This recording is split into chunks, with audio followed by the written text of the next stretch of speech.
نوری نەمر.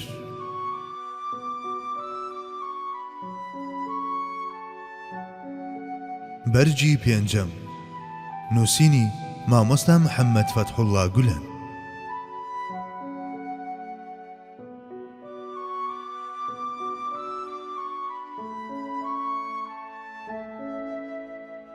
پێنج، غەزای زات الرقاع و ئەلموڕەیسیع.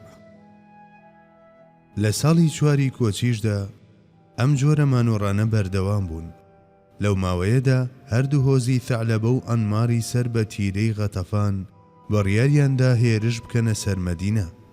کاتێک هەواڵەکە گەیشتە پێغەمبەر صەڵی الله عەلەیه وسەلەم، بەخۆی و 400 لە هاوڵانەوە ڕۆیشت هەتا گەیشتە جێگەیەک کە پێی دەوترا زات الرقاع، بەڵام کە هەردوو هۆزەکە بە هاتنی موسڵمانانیان زانی، خێرا خۆیان کوتایە ناو کونەکانیان و خۆیان حەشاردا. بەوەش هیچ جۆرە بەریەککەوتنێک ڕووی نەدا. بەڵام هەر چۆنێک بێت ئەوەش بۆ خۆی سەرکەوتنێک بوو کە لە تۆماری سەرکەوتنەکانی سوپای ئیسلامدا تۆمار کرا. دوابەدوای ئەمە غەزای ئەلموڕەیسیع یان هۆزی مستەڵاق ڕوویدا. موڕەیسیع ناوی جێگەیەکە کە 9 فەرسەخ لە مەدینەوە دوورە. ئەو بتپەرستانەی لەوێ دەژیان بە هاشوهوشی قوڕەیشیەکان خەڵەتا بوون و تەماعیان خرابووە بەردەم، بۆیە بڕیاریاندا هێرش بکەنە سەر مەدینە. بۆ بەرگرتن لەوەها پێشاتێک پێغەمبەری خوا صەڵی الله عەلەیه وسەلەم سوپایەکی ڕێکخست و بەرەو موڕەیسیع خستی ڕێ. کە هەواڵی هاتنی موسڵمانانیان پێگەیشت دەست بەجێ هەڵهاتن. جگە لە خەڵکی موڕەیسیع کەسی تر نەمایەوە. ئەوانیش لەگەڵ موسڵمانان بەشەڕ هاتن.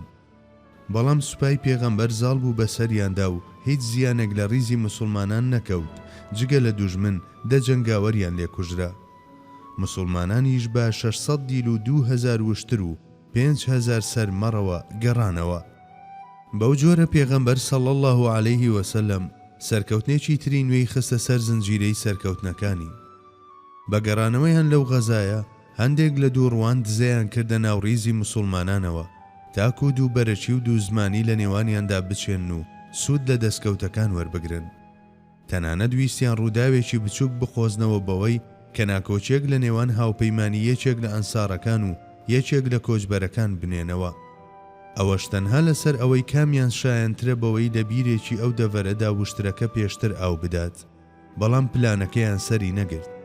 دیسانەوە دووڕوان لە کاتی گەڕانەوە لەم غەزایەدا بوختانە دزێوەکەیان بۆ دایکی ئیمانداران حەزرەتی عایشە هەڵبەست. ئەو عایشەیەی پاکیزەیەکەی بە ئایەت سەلمێنراوە و بە ئەندازەی حۆریەکانی بەهەشت پاک و بێگەردە. هاوکات عەبدوڵڵای کوڕی ئوبەی پەردەی لەسەر دووڕووی خۆی دادا و سەبارەت بەو جەنگەوتی: سوێن بەخوا، ئەگەر گەڕاینەوە بۆ مەدینە دەبێت سەربەرز و خانەدانەکان ئەوانە لە مەدینە دەربکەن کە ڕیسوا و سەرشۆڕن. دیارە مەبەستی ئەوە بوو کە خۆی سەربەرزە و پێغەمبەریش صەڵی الله عەلەیه وسەلەم حاشا، 1000 جار حاشا پێچەوانەکەیەتی. بەڵام عەبدوڵڵای کوڕی ئەم منافقە کە هاوڵێکی پایە بەرزە ڕزای خۆی لەسەر بێت، هەرکە گەیشتەوە شاری مەدینە بە باوکی وت: ناهێڵم بەیتە ناو مەدینەوە هەتا نەڵێیت محەممەد صەڵی الله عەلەیه وسەلەم سەربەرزە و منیش سەرشۆڕم. و هەتا باوکی دانی نەنا بە سەربەرزی پێغەمبەردا صەڵی الله عەلەیه وسەلەم نەیهێشت بڕواتە ناو مەدینە. 6. فاکتەری شەو لە هەڵمەتەکاندا. پێغەمبەر صەڵی الله عەلەیه وسەلەم بۆ هەموو سەفەرەکانی شەوی هەڵدەبژارد. دیارە شەو نهێنیەکی تری تێدایە. ئەوە تا قورئان بە شێوەی ناڕاستەوخۆ بەردەوام ڕێنمایی دەکات بۆ گەشتی شەوانە. موسا پێغەمبەر سەلامی خوای لەسەر بێت هەر لە شەودا بوو پێشەوایەتی باوەڕدارانی کرد تاکو لەگەڵیدا هەڵبێن، چونکە خوا پێی فەرموو: فأسر بعبادي ليلا إنكم متبعون. ئەو سایی ترخوا فەرمانی بۆ نارد کە شەوڕەوی بکە بە بەندەکان و شار چۆڵ بکەن، بێگومان ئەوانە بە دواتاندا دێن. هەمان فەرمانیشی کردووە بە لووت پێغەمبەر سەلامی خوای لەسەر بێت: فأسر بأهلك بقطع من الليل ولا يلتفت منكم أحد إلا امرأتك. ئەو کاتەش کە شەوڕەوی ئیسرا بە سالاری پێغەمبەران کرا و دەستی کرد بە گەشتە ئاسمانیەکەی و تیایدا لە جوبرائیل ترازا ئەویش هەر لە شەودا بوو. سبحان الذي أسرى بعبده ليلا من المسجد الحرام إلى المسجد الأقصى الذي باركنا حوله لنريه من آياتنا إنه هو السميع البصير. باچی و بێگەردی و ستایش بۆ ئەو زاتەی کە شەوڕەوی کرد لە بەشێکی کەمی شەودا بە بەندەی خۆی لە مزگەوتی حەرام کەعبەی پیرۆزەوە بۆ مزگەوتی ئەقسا لە بەیت الموقەدەس کە دەوروبەریمان پیرۆز و پڕبەرەکەت کردووە تا هەندێک نیشانە و بەڵگە و دەسەڵاتداری و توانایی خۆمانی نیشان بدەین. بەڕاستی ئەو زاتە بیسەر و بینایە. زۆربەی پێغەمبەران سەلامی خۆیان لەسەر بێ گەشتی شەویان هەبووە. مەنزڵەکان بە شەودا دەبڕێن و ئەو شەوانەش دەبنە شەوانی گەیشتن و نزیک بوونەوە لە بەدیهێنەر. خوای باڵادەستیش لە زۆر ئایەتدا سوێند بە شەو دەخوات. ئەو کردەوە پڕشنگدارانەی لە تاریکایی دەیجووری شەودا ئەنجام دەدرێن ئەو شەوە زۆر لە ڕۆژ ڕووناکتر و پڕشنگدارتر دەکەن. شاعیری خواناس ئیبراهیم حەقی دەڵێت: ئەی دیدە چیت داوە لە خەو بێدار بەوە گوزەری ئەستێرەکان لە شەواندایە بیر بکەوە. ئەوەی مەودا دوورەکانی بڕیوە لە شەودا دەیبڕێت هەر لە شەودا کە دەچێتە سوژدە و بەرماڵەکەی بە فرمێسک تەڕ دەبێت ئەو کاتە ڕۆحی دەتوانێت بەرزەفڕ بێت و دووریەکان تێی بکات. ئەو کەسەش کە دیواری ماڵەکەی لەسەر بیستنی ئاهوناڵەی ڕاهاتە بێت دەتوانێت هەڵبکشێت بەرەو چەند ئاسۆیەک کە دووریەکان دەستیان کورتە و نایانگەنێ. ئەو جۆرە کەسانە تەنها بە شەواندا مەوداکان دەبڕن. لەوانەش کە ئەو دووریانەیان بڕیوە هەر بە شەودا بووە، بەڵام ئەوانەی لە شەواندا خەوتون لە نیوەی ڕێگەدا ماونەتەوە. جا ئەگەر دەتانەوێت لە سزای بەرزەخ ڕزگارتان ببێت ئەوە هەرگیز مەهێڵن بەبێ شەو نوێش شەوتان بڕوات. مەهێڵن، چونکە پێغەمبەر صلی الله علیه وسلم هەرگیز دەستبەرداری نەبووە. محەممەد ئیقبال دەڵێت 20 ساڵ لە لەندەن لەو دنیا پڕتەم و مژەدا مامەوە. بەبیرمدا نایەت هیچ شەوێک لەو شەوانە شەو نوێژم نەکردبێت. بەڵێ، شەوگار دەمی کببوونی سەرجەم دەنگەکان هەرکەس بە هەندی وەربگرێت دەگاتە ئاستێک هەر قسەیەک بکات لە ناو ویژدانیدا دەنگ دەداتەوە و دووریەکان دەبڕێت. پێغەمبەریش صلی الله علیه وسلم دووریە مادی و معنەویەکانی هەر بە شەودا دەبڕی. بۆیە بە شەودا سەفەری دەکرد و بە ڕۆژدا وچانی دەدا.